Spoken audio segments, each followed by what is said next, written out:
You're with Collector Dude. No BS, no hype, just the real story. Let's get into it. Alright guys, this rumor is going nuclear, so let's hit it with some actual logic before everyone loses their minds. The claim is that Hasbro are about to announce a 1/40th scale sail barge on December 10th, and apparently they're only making 100 units. 100. And straight up, that number is a massive red flag. That's not a corporate toy run, that's a boutique maker run. That's something a guy in a workshop does, not a billion-dollar toy company with shareholders breathing down their neck. And let's talk scale for a second. 1/40th isn't Vintage Collection, it isn't Black Series, it isn't Micro Galaxy Squadron. It's this weird middle range nobody asked for, nobody collects, and nobody can display properly. And speaking of Micro Galaxy Squadron, they're actually the closest thing we have to this scale. And they do limited stuff, sure, but even their rarest pieces are in the 1,000 range. Then you see runs of 3,000, 5,000, actual numbers that make sense.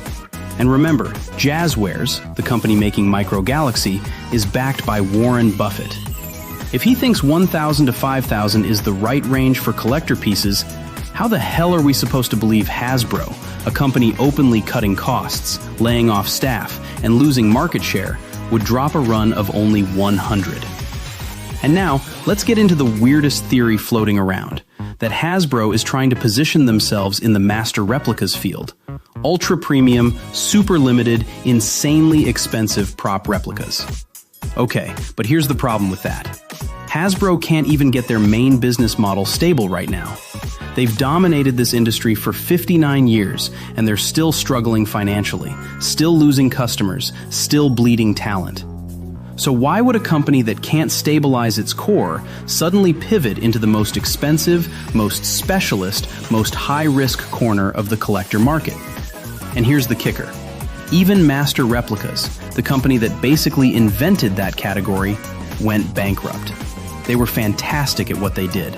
They had the quality, they had the fan base, they had the prestige, and even they couldn't survive doing high-end, low-run, ultra-premium props.